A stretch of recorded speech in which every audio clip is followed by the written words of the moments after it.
그래서 요 친구를 이제 우리가 뭐 이런 식으로 계속 작업을 할 수가 없죠. 단순하게 얘네도 이동을 시켜야 되고, 그리고 이 윈도우 함수도 사실상 큰 문제가 있습니다. 이제 요거를 이제 어떻게 우리가 작업을 할 거냐? 일단 소스 코드를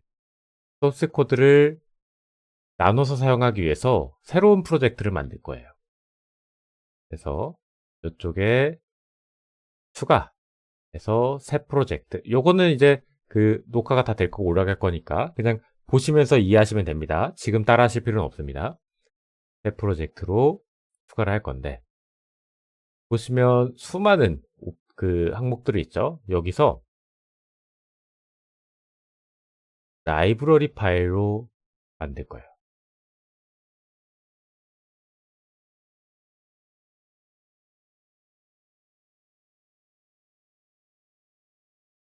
이게 안 나오나?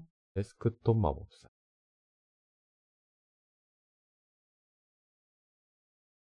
이름은 뭐 여러분들 편하게 이름 지어주시면 됩니다.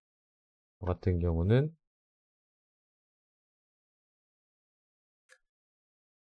윈도우니까 뭐 이렇게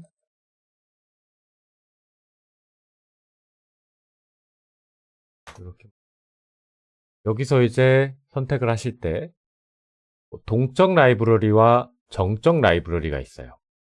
이 두 차이점이 뭐냐? 자,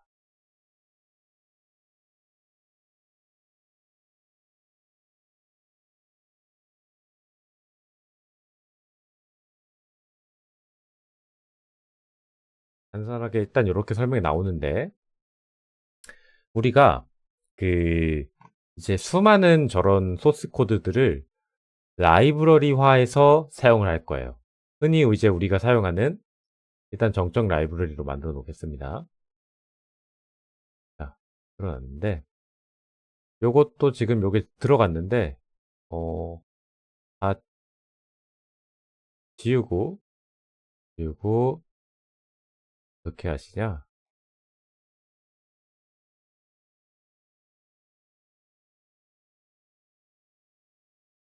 새 프로젝트.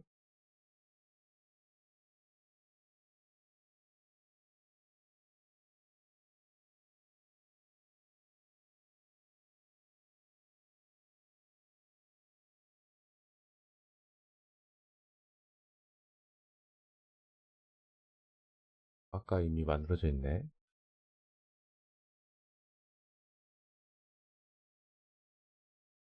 아까 만든 파일이 그대로 남아서 그래요.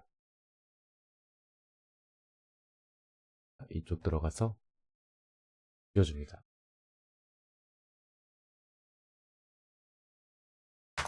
깔끔하게 빔 프로젝트로 만들게요.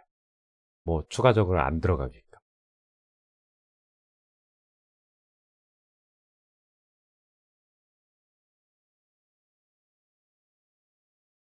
빔 프로젝트 눌러주십니다. 깔끔하죠. 아무것도 뭐 추가가 안 돼 있죠. 그래서 이 정적 라이브러리, 동적 라이브러리 차이가 뭐냐? 정적 라이브러리는요, 그, 말 그대로 정적이에요. 그래서 내가 어떤 프로그램을 이렇게 만든다고 했을 때, 이 친구도 메모리를 그리면 이해가 쉽습니다.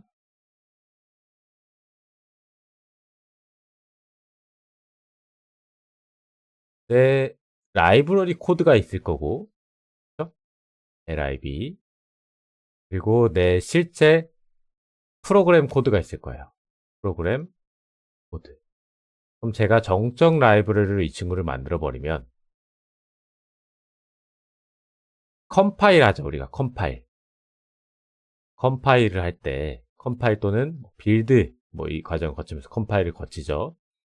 이게 뭐냐? 우리가 작성한 소스 코드가 이렇게 영어로 작성이 돼 있을 겁니다. 이 코드는 사실 사람이 읽을 수 있는 코드거든요. 컴퓨터는 읽지 못해요. 이거를 컴파일러를 통해서 변환을 해줘야 됩니다. 어떤 코드로?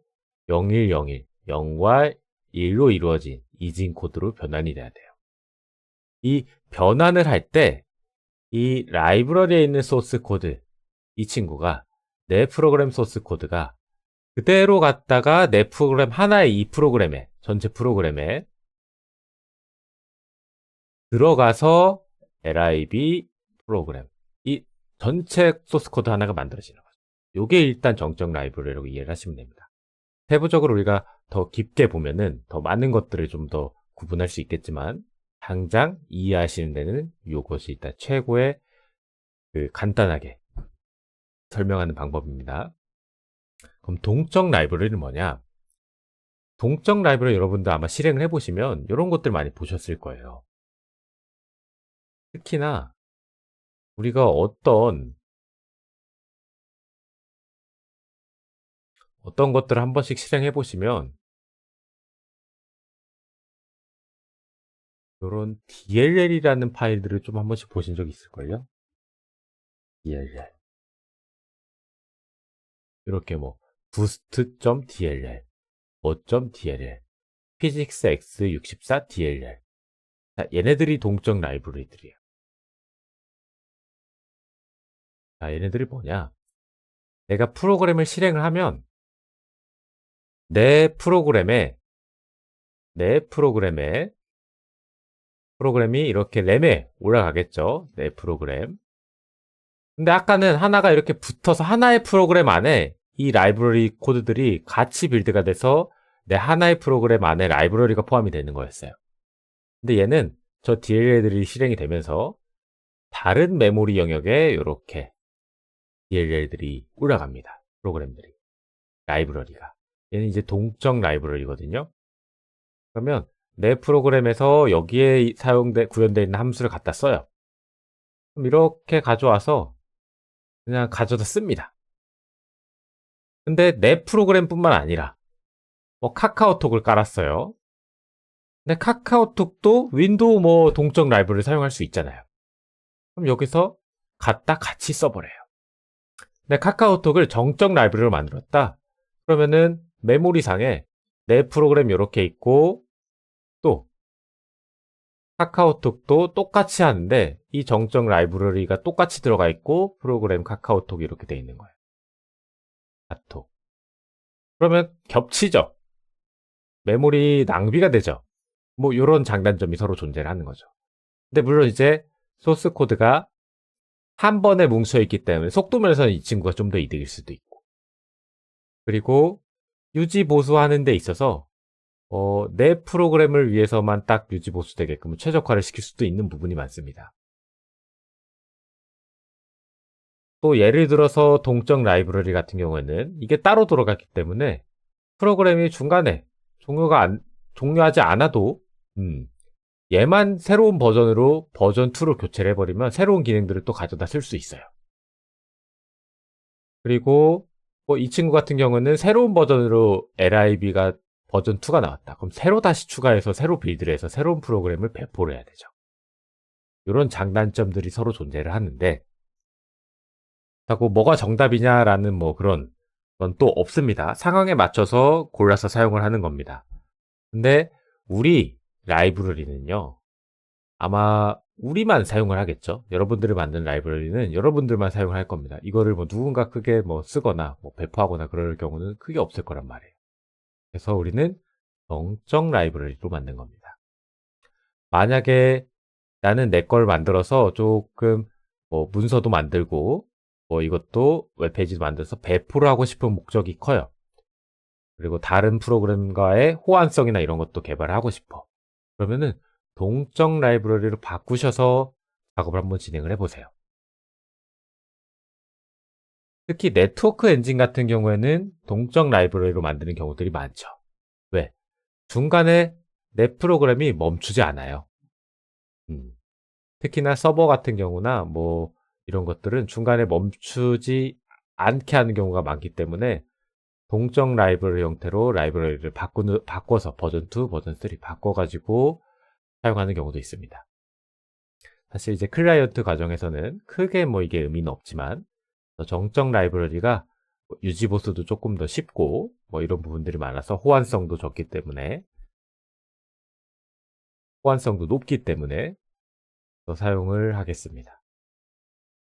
그리고 여기에다가 이제 소스 코드를 넣어서 빌드를 할 수 있거든요. 사실 이제 그렇게 되면은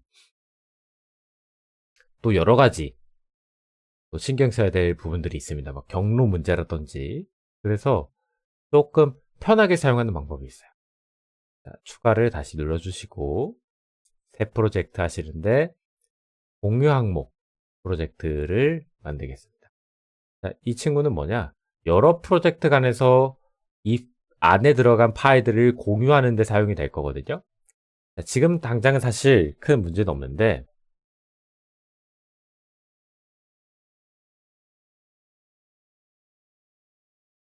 저는 이제 이렇게 이름을 짓습니다. 자, 지금은 우리가 클라이언트 하나만 딱 존재를 하잖아요. 이거 내 게임이죠. 내 게임. 근데 나중에 여기다가 우리가 이 과정 4개월 과정이 끝난 후에 뭐 DX를 추가를 할 거고 그리고 툴을 추가할 겁니다. 툴. 조금 예시를 보자면 지금 아마 영상이 쭉 올라가고 있는데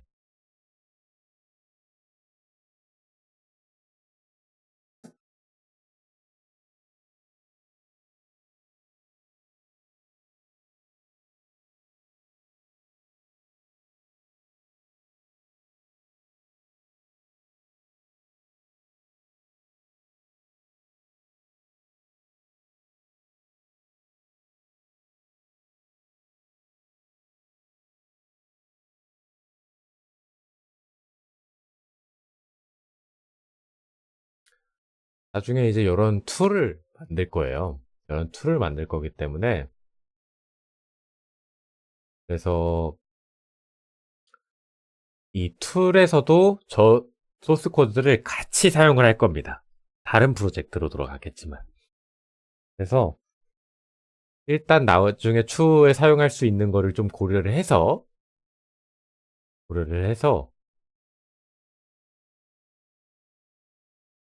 여기 이렇게 공유 항목 소스 프로젝트로 만들었어요. 그래서 이쪽에다가 참조 추가 누르신 후에 그냥 얘 공유 프로젝트가 이렇게 비주얼 스튜디오에서 적용을 해주거든요. 클릭만 하시면은 여기 있는 소스 코드가 자연스럽게 여기에 포함이 돼서 빌드가 같이 돌아갑니다. 여기에다가 이제 우리가 이렇게 이것도 제가 따로 좀 구성을 해왔거든요.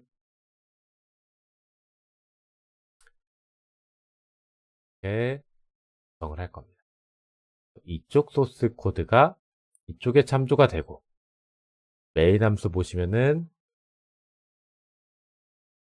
여기에서는 또 누구야? 요 얌얌 엔진 윈도우를 참조하고 있죠. 라이브러리를 참조를 하고 그러면은 지금 구조가 어떻게 되냐?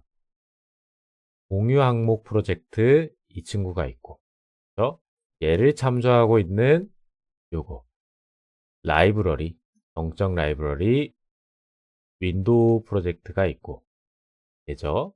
그리고 얘를 또 참조하는 누구? 우리 최종적으로 아까 만들었던 프로그램 에디터 윈도우가 있는 거죠.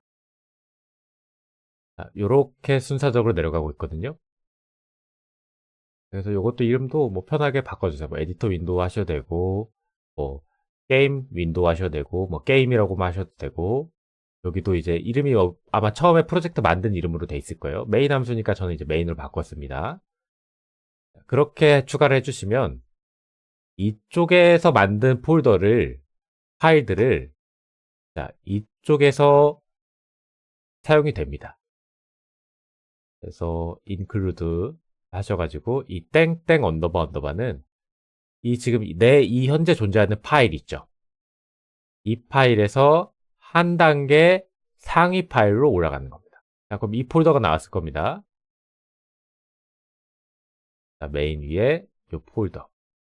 그리고 거기서 엔진 소스 들어가셔서 이 파일을 추가하겠다는 거예요. 그럼 소스 코드가 여기 아마 복사가 되겠죠. 그래서 사용이 가능해집니다. 그래서 요 사용이 가능해지게끔 여기 지금 아무 소스 코드가 없거든요. 네, 가능해지게끔 테스트 여러분들의 프로젝트를 지금 실습으로 구성을 해보시면 됩니다.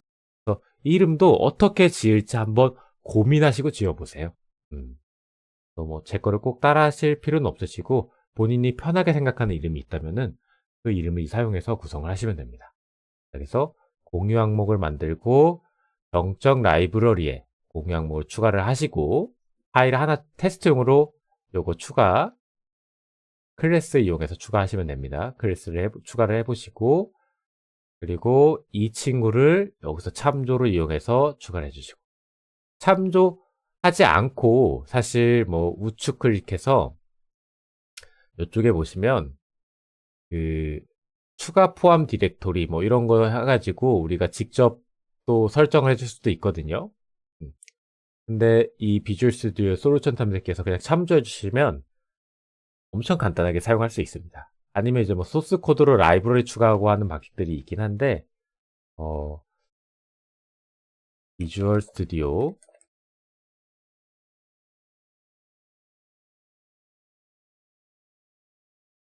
이렇게 나와 있죠? 사용하는 방법들. 그래서 이쪽에서 이렇게 옵션으로 또 해줄 수 있긴 한데 저것보다는 저는 참조 추가가 많이 편하더라고요. 참조 추가하셔서 한번 진행을 해보시면 됩니다. 요 방법이 편하시면 요 방법으로 진행을 해주셔도 괜찮아요. 한번 다들 해보실까요?